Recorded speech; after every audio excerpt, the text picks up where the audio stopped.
민수기, 신명기, 여호수아. 성경이 없으신 분은 앞에 부분 보시면 되겠고요. 1장, 제가 가진 성경으로는 구약성경 321페이지입니다. 제가 봉독합니다.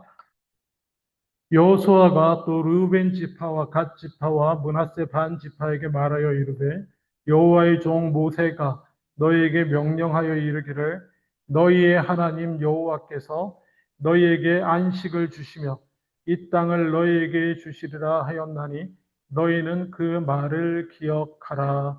아멘. 신명기는 나중에 다시 읽겠습니다. 13절 제가 다시 봉독합니다. 여호와의 종 모세가 너희에게 명령하여 이르기를, 너희의 하나님 여호와께서 너희에게 안식을 주시며 이 땅을 너희에게 주시리라 하였나니 너희는 그 말을 기억하라. 아멘. 예, 한 주간 못 배웠는데 참 오래 못 뵌 것 같은 느낌이 듭니다. 누가 그러죠. 이렇게 쓸데없는 얘기는 안 하겠습니다. 지난주에는 제가 켈로나에 켈로나 한인 장로교회에 설교를 부탁받아서 다녀왔습니다.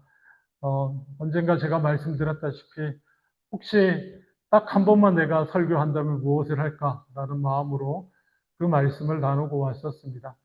요한복음 15장의 말씀, 그리고 무슨 일이 있든지 주 안에 있으십시오. 무슨 일이 있든지 우리는 주님께 붙어 있으면 됩니다. 이 말씀 나누고 왔습니다. 그리고 감사하게도 저는 해지기 전에 와야 됩니다. 간곡히 부탁을 드리고 친교만 하고 빨리 오려고 그랬는데 또 식사까지 하시자고 빨리 그래가지고 제가 뭐 7시 반에 해지지 않습니까? 그랬더니 장로님이 목사님 무슨 말씀하십니까? 9시에 해집니다 이러고 식사하시죠. 그래서 이제 같이 식사를 하면서 이제 장로님 네 분과 한 분 계시는 장로님 네 분과 한 분 계시는 안수 집사님 네 분. 교회가 저희만 해요. 역사는 저희보다 좀 더 오래됐는데 그리고 안타깝게도 제가 정확한 횟수로 모르지만 그 교회도 20년이 넘었거든요. 20년이 넘는 동안 이번 목사님이 세 번째 목사님이세요. 그래서 저희 교회를 보고 대단히 신기해들 하셨습니다. 어떻게 목사님 한 분, 한 교회에 몇 년인지 기억도 안 나네요. 이제 18년을 있을 수 있나. 되게 신기하셔서 뭐 그냥 주님의 은혜입니다 이러고 말하는데 하여튼 친교하면서 우리 여자 권사님하고 집사님하고 권사님들하고 나눴던 포인트는 이거였어요. 미래에 대한 근심이 많으시더라고요. 자녀들에 대해서. 목사님, 앞으로 AI 시대가 오면 본인들보다도 우리 아이들을 어떻게 해야 되나요? 우리 아이들 미래를 어떻게 준비시켜야 되나요? 저희도 얼마 전에 남전도에 친교하다가도 그 얘기 잠깐 했는데, 그쵸? 옛날에는 부모님들이 나름 계획이 있으셨잖아요. 그쵸? 뭐, 이렇게 뭐 공부시키고, 이거 시키고, 뭐 저거 시켜가지고, 이거 시키면 되겠다. 그러면 뭐 한국에서 안정된 삶을 그래도, 안정에 넘치는 삶일 텐데, 안정된 삶을 누릴 수 있지 않을까.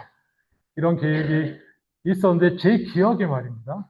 제 기억에 제가 부목사로 섬기던 한국에 있을 시절, 90년대 후반에, 그때도 벌써 문제가 한 번씩 왔었어요. 그때는 뭐냐면, 저희 때입니다. 제가 대학 다니고 저희 고등학교 때는 서울에서 스카이 대학 나오면 취직 걱정을 안 했어요.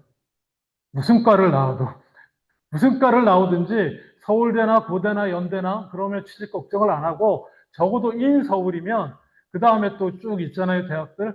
인서울이면 그래도 안정적인 직장도 잡고 뭐 이러는 시대였는데 그 시대가 지나고 제가 이제 망원동에 있는 서울로의 한성교회 부교육자로 섬길 때에 장로님하고 밥 먹을 일이 있었는데 장로님이 고민을 하면서 목사님 애들을 뭘 어떻게 가르쳐야 될지 모르겠습니다 이러시는 거예요. 그래서 큰 기업의 영업이사셨는데 큰 기업은 아니고 중소기업 영업이사셨는데 그러셔서 가만 생각해 보니까 그때가 이제 서울대를 나와도 100% 취업이 안 되는 시대가 온 거예요. 우리나라 IMF 지나고 뭐 이러면서. 뭐 연고대도 마찬가지고. 옛날에는 부모가 뭐만 고민하면 됐어요? 열심히 공부 달달달 볶아가지고 어? 시험 잘 봐서 위에 적어도 인서울 대학교에 집어넣으면 되는 시대가 왔는데 요즘은 그거 안 됩니다. 제가 언젠가 말씀드렸죠? 서울대 나오고도 실업률이 몇 프로가더라? 30%가 넘어가요. 그래서 한국의 열심인 부모들이 머리를 짜내서 발견한 길이 하나 있었습니다. 그게 뭡니까? 의사. 공대도 지났어요. 컴퓨터도 지나고, 뭐 공대 다 지나고, 하나 남은 게 이제 의사다. 이래서 뭐, 초등학교 때부터 의사 준비반 뭐 이런 것도 있고 그렇던데, 정말 미쳤죠? 미쳤어요. 근데 이제는 아마 의사도 좀 힘들어질 거예요, 이제. AI 시대가 되면. 잘은 모르게, 아직 당장은 다른 데가 타격받고 있습니다, 여러분. 당장은. 우리 대학 졸업하는 우리 아이들, 당장은 옛날에는 다 신입으로 뽑았던 그 자리들을 안 뽑고 있습니다. AI로 할 것들 다 대체하고요. 걱정거리예요. 이해합니다. 그러면 뭐, 이제 이사시키면 되냐? 글쎄요.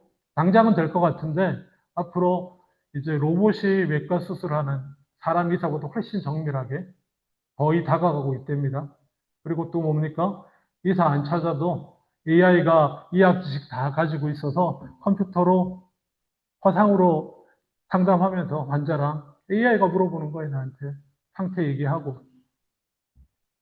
그러면 훨씬 정확한 진단 결과가 따다닥 나오고, 처방할 게 나오고, 이런 시대가 옵니다. 그래서 저는 그때 그랬어요. 잘 됐습니다. 잘 됐습니다. 차라리 잘 됐어요. 아무것도 의지할 거 없으니까 정말 잘 됐습니다. 아멘. 이제는 내가 내 자식 뭐 어떻게 하면 이렇게 시켜가지고 막 이렇게 만들어가지고 뭐 이렇게 이거 시켜갖고 이렇게 잘 살게 해야지. 안 되는 시대가 왔어요. 아멘.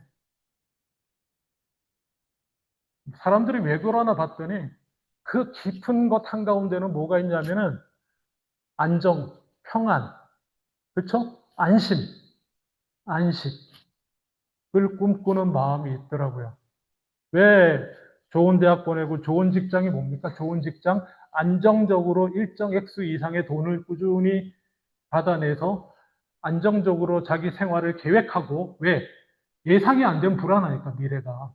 돈 가지고 미래를 계산하고 이렇게 쫙 해가지고 은퇴후까지 정리가 되는 그 자리에 우리 자식들을 올려놓고 싶은 거였는데, 그게 다 안정욕구. 사실은 이 세상에 없는 안식과 평안의 욕구를 그런 식으로 마치 세상에 하나님이 안 계시는 것처럼, 그리스도인들 똑같잖아요. 하나님 하나님 없이 사는 것처럼 그렇게 하나님이 뭐 아무것도 안 해주실 것 같으니까 나라도 어떻게 해가지고 우리 자식을 더, 더 그 얘기 뭐예요? 나도 예수 믿고 평생 살았지만 별로 안식을 누리지 못했다는 증거입니다. 그렇잖아요, 여러분? 예수 믿고 살아도 뭐 천국 간다고 그러는데, 나 힘들었어, 나. 너는 그러지 마.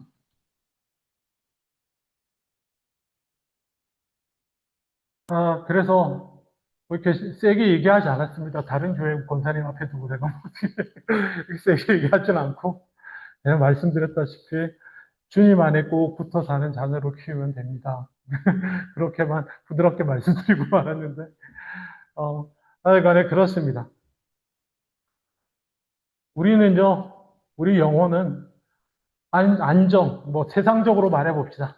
안정을 추구하고 성경적으로는 안식을 원해요. 참된 안식을. 안식은 무엇입니까? 불안이 없는 삶, 걱정이 없는 삶. 세상적으로 말하면 예측되는 삶. 예측 가능성을 높이려고 그렇게 발부둥치지 않습니까? 직장이든 삶이든. 그래서 맨날 안정적인 직업. 자, 그거 다 날아가게 생겼어요, 이제. 자, 그러면 참된 안정, 참된 안식은 어디서부터 오는가? 하나님께서는 우리에게 그 참된 안식을 우리에게 약속해 주실 수 있는 분은 하나님밖에 없습니다. 참된 안정을, 네? 참된 안정을 보장해 주실 수 있는 분은 하나님밖에 없습니다. 이걸 잊지 말기를 원합니다. 사실 설교 다 했는데 성경을 보도록 하겠습니다. 오늘 본문에 보시면, 자, 처음 본문 보세요. 이런 13절을 보시면 이런 표현이 있습니다. 여호와의 종 모세가 너희에게 명령하여 이르기를 너희의 하나님 여호와께서 너희에게 안식을 주시며 이 땅을 너희에게 주시리라. 이렇게 표현하고 있습니다. 그래도 성경을 읽었으니까 성경 배경을 좀 이해해야겠죠. 12절 보면 그 모세 후계자가 여호수아입니다. 그렇죠?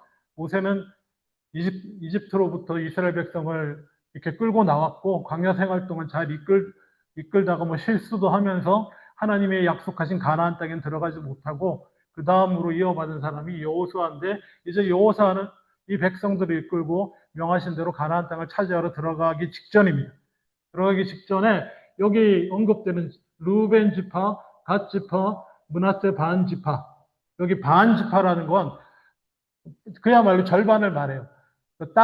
지파별로 땅을 나눠 갔는데, 므낫세 지파는 반으로, 커서 그랬는지 반으로 나뉘어가지고, 절반 지파는 요단강 동쪽의 땅을 받고, 또 다른 절반 지파는 요단강 서쪽, 그러니까 서쪽 땅에, 땅을 받습니다. 그래서 므낫세 반 지파인 거예요. 그리고 참고로 여기 언급된 지파는 다 요단강 동쪽 지역입니다.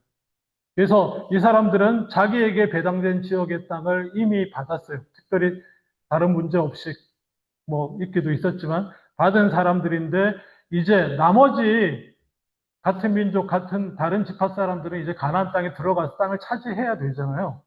그러니까 여호수아가 이게 말하는 게 그것입니다. 너희는 이미 땅을 얻었지만 다른 지파들이 못 받았으니까 이 전투에 너희 지파들도 같이 동참하자라는 얘기를 하면서 모세의 약속을 기억하자라고 얘기하는 그 내용입니다. 그러니까 그렇게 이해하시면 돼요. 동쪽에 땅을 이미 받은 지파들에게 같이 저들을 도와서 다 저기까지 정리한 다음에 다시 돌아오자 이런 얘기를 하는 그 배경하에 있습니다. 자, 근데 중요한 사실은 모세를 통해서 하나님께서 뭐냐면 약속을 하셨어요. 가나안 땅을 적과 꿀이 흐르는 가나안 땅을 주시겠다고 약속하셨는데 그 약속은 동시에 무슨 약속이다? 너희에게 안식을 주시는 약속이라는 거예요. 그러니까 가나안 땅을 얻는 것과 이 출애굽한 애굽에서 탈출한 이스라엘 백성들에게 있어서 가나안 땅은 안식이었던 것입니다. 가나안 땅이 안식이에요. 가나안 땅을 주신다는 것은 곧 그들에게 안식을 주신다는 겁니다. 자, 그럼 여러분이 생각할 때 안식은 무엇입니까? 여러분이 생각할 때 이들이 화려하죠. 적과 꿀이 흐르는 가나안 땅을 하나님이 주셨거든요. 그러면 안식을 누리라고 주신 가나안 땅은 어떤 땅인지 보겠습니다. 아까 읽지 않았던 신명기 11장 10절 그 다음 아래 글자가 좀 작네요. 죄송합니다. 제가 읽어드리겠습니다. 내가 들어가 차지하려 하는 땅은 내가 나온 애굽 땅과 같지 아니하니 거기에서는 거기는 애굽 땅입니다. 애굽 땅에서는 너희가 파종한 후에 발로 물대기를 채소밭에 댐과 같이 하였거니와 너희가 건너가서 차지할 땅은 산과 골짜기가 있어서 하늘에서 내리는 비를 흡수하는 땅이요 내 하나님 여호와께서 돌보아 주시는 땅이라. 연초부터 연말까지 내 하나님 여호와의 눈이 항상 그 위에 있느니라. 13절 내가 오늘 너희에게 명하는 내 명령을 너희가 만일 청종하고 너희의 하나님 여호와를 사랑하여 마음을 다하고 뜻을 다하여 섬기면 여호와께서 너희의 땅에 이른 비 늦은 비를 적당한 때에 내리시리니 너희가 곡식과 포도주와 기름을 얻을 것이요 또 가축을 위하여 들에 풀이 나게 하시리니 내가 먹고 배부를 것이라. 아멘. 자, 너무나도 유명한 말씀인데 원래 살던 이집트 땅과 가나안 땅의 차이점을 하나님이 말씀해 주십니다. 여러분, 이집트는 어떤 곳입니까? 헤로도토스가 얘기했듯이 나일강의 선물. 저는 옛날에는 이집트를 잘 모를 때 이집트 지도 찾아보면 되게 크잖아요. 북아프리카 이렇게 동쪽 끝에 한 4분의 1 정도를 차지하는 큰 땅인데, 저 아직도 이집트는 안 가봤습니다. 피라미드를 한번 보고 싶은 마음이 있긴 한데, 가보신 분 이집트. 이집트가 처음에 제가 깜짝 놀란 게 피라미드가 엄청 사막 한가운데 있을 줄 알았거든요. 근데 피라미드에서 카이로인가 시내가 보여요. 이렇게 강 건너편이 이렇게 시내예요. 그러니까는 나일강을 가운데 두고 이쪽에 시내가 있고 이쪽에 사막 쪽에 피라미드가 있는 거예요. 그러니까는 이렇게 생각하시면 돼요. 이집트 지도 전체가 이집트 땅이 아니고 그냥 남북으로 긴 나일강 중심으로 사람들이 이렇게 지금도 몰려 살아요. 그렇게. 얼마 안 돼요. 나일강 중심으로 농사 지을 수 있는 땅이.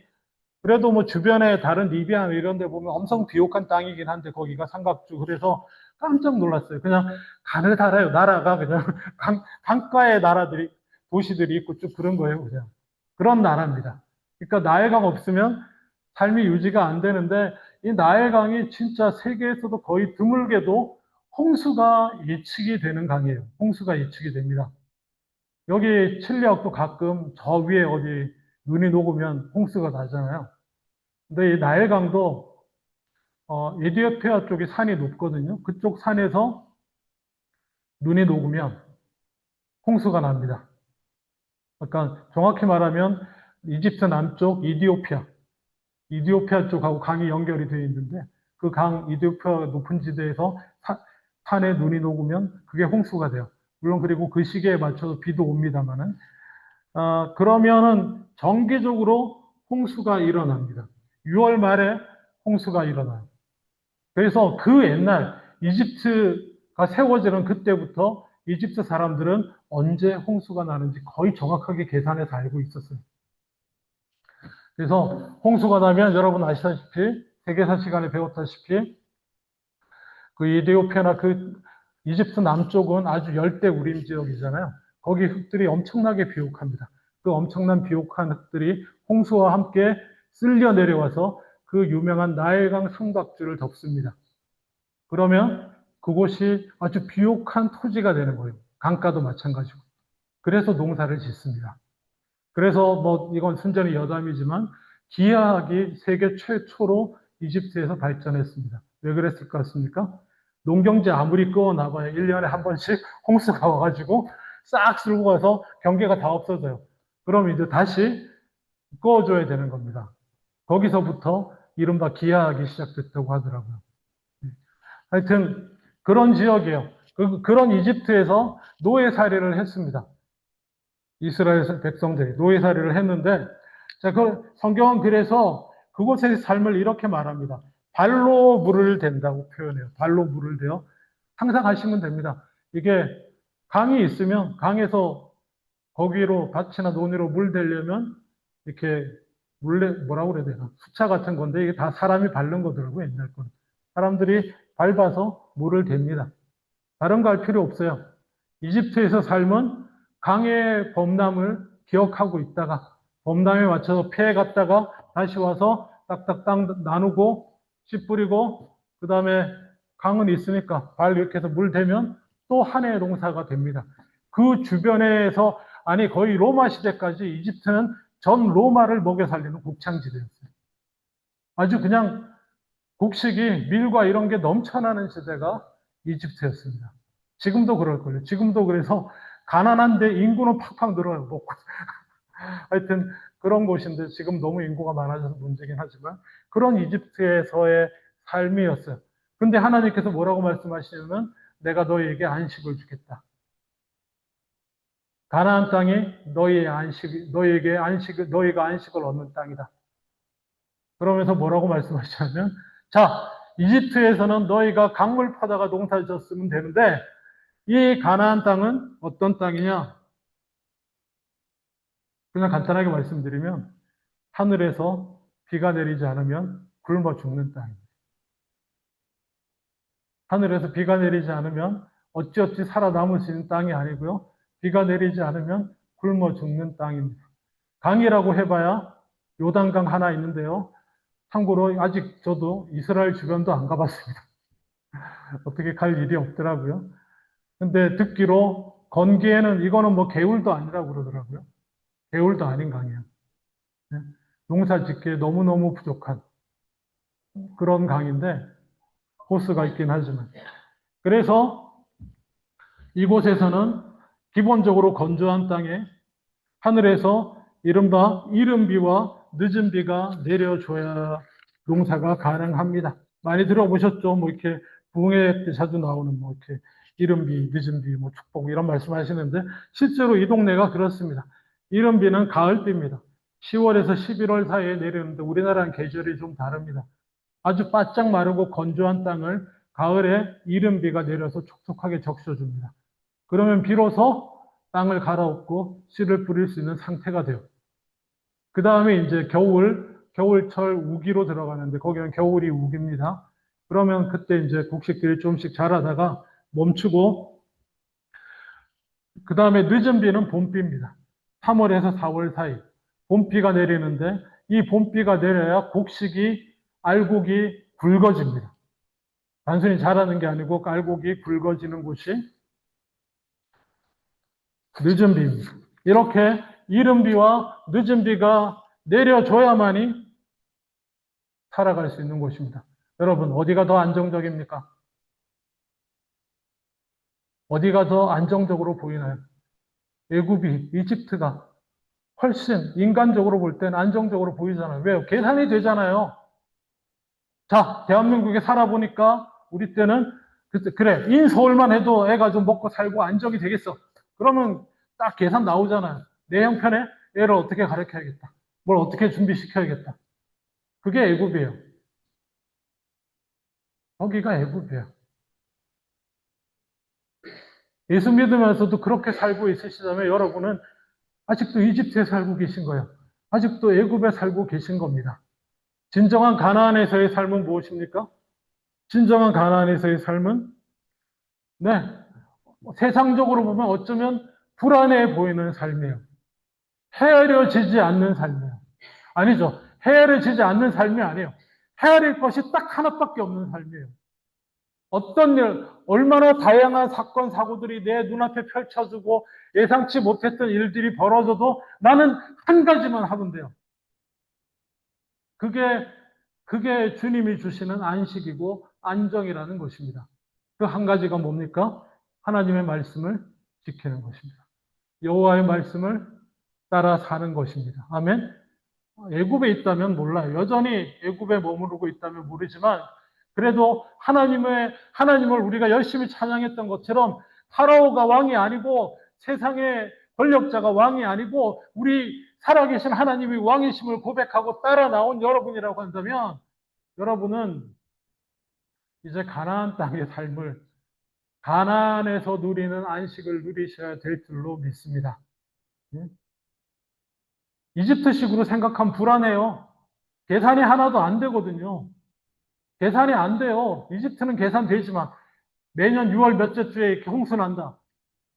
계산되는데 이놈의 강은 언제 가나안에 들어오면 이게 내가 언제 씨를 뿌릴 수 있을지 몰라요.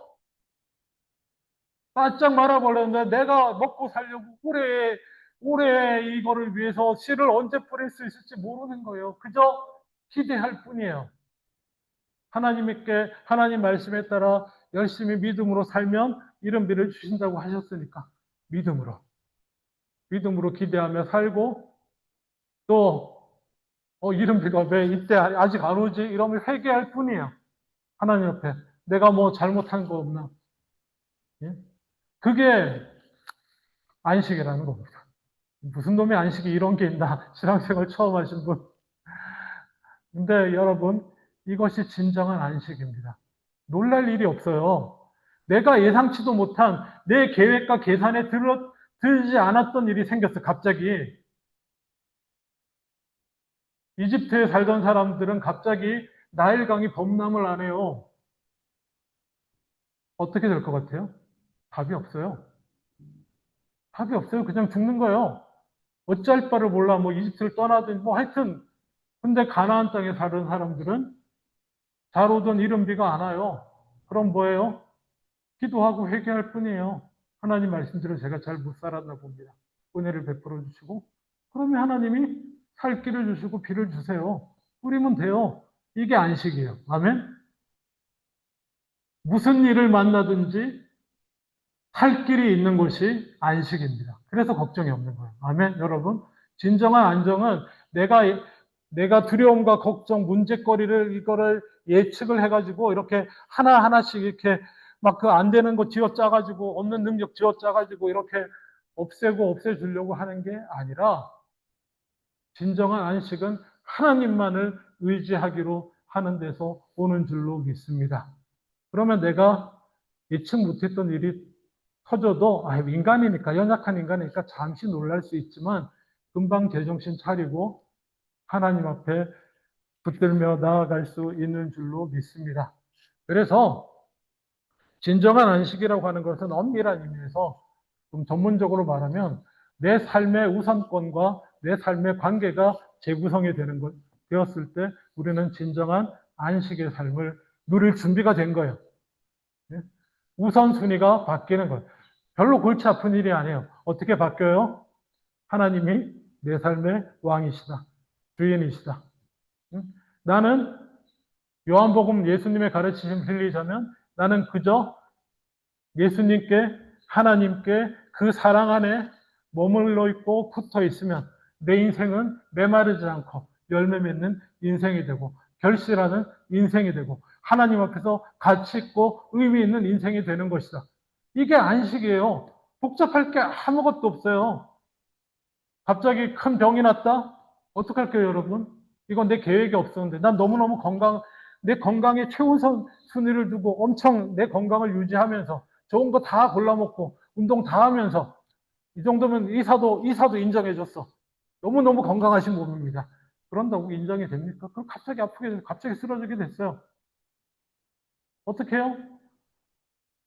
하나님 안에 있는 분은 걱정이 없는 줄로 믿습니다. 아멘? 그저 기도하고 나는 내 할 일, 뭡니까? 하나님의 말씀대로 사는 거예요. 예? 구약 시대에는 계명을 지키는 것이었지만 신약 시대도 물론 예수님이 그 계명을 그냥 하나로 퉁쳐 이렇게 총정리해 주셨잖아요. 뭐예요?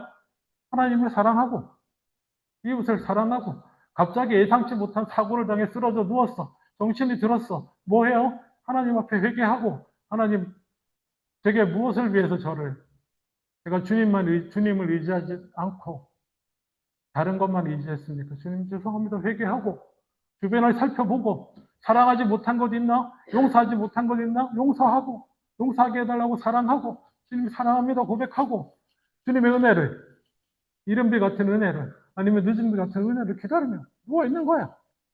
아멘? 건강만 그러겠어요? 다른 모든 일이 다 그래요. 예수 믿는 사람은 그런 삶인 줄 믿습니다. 하나님 안에 있는 사람이 누리는 안식은 그런 것인 줄로 믿습니다. 가게 하시는 분들 갑자기 가게가 안 되잖아요. 그러면 당연히 노력도 해야죠. 다른 것도 찾아보고 지혜를 우리가 비둘기같이 순결도 해야 되지만 뱀같이 지혜롭게도 해야 되니까 내가 부족한 점은 뭐가 있었나 찾기도 하고 하겠지만은 또 뭡니까? 내가 주님에게서 떠나 있었나 돌아보고 내가 하나님의 말씀보다 하나님께 붙어 있는 것보다 그 사랑을 실천하고 사랑 안에 거하는 것보다 뭐 잘못하고 다른 거 한 거 있나 살펴보고 돌아와서 다시 주님의 은혜를 이른비 늦은비를 기다리며 앉아 있으면 되는 줄로 믿습니다. 그것이 안식입니다. 그것이 참된 안식입니다. 따라서 이제 내가 무언가를 계산하고 설계하고 해서 자식을 위해 아직도 뭔가 있을 것 같기는 해요. 또 세상적으로 머리가 잘 돌아가시는 분은 찾아내실 수 있을 겁니다. 그거는 그렇다 치고. 뭐에 투자하고, 이렇게 해서 있는 재산 어떻게든 다 이렇게 안정적으로 이렇게 받아서 살 수 있도록 다 구성해주고, 예, 좋아요.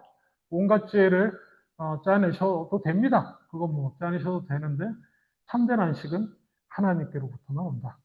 참된 안식은 하나님을 우리의 왕으로, 주인으로, 내 삶의 주관자로 나를 복 주실 수도 있고, 이른 비도 주시고, 늦은 비도 주시고, 그치실 수 있는 그 하나님만이 주인이심을 믿고 나아갈 때에 참 안식, 참된 평화가 우리 삶에 있을 줄로 믿습니다. 기도하겠습니다. 아버지 하나님, 하나님만을 왕으로 섬기며 하나님만이 주권자이심을 고백하고 그 말씀에 따라만 살기로 다짐함으로 온전히 가나안에서 안식의 삶을 누리는 우리들 다 되게 하여 주시옵소서. 감사드리고 예수님 이름으로 기도합니다. 아멘.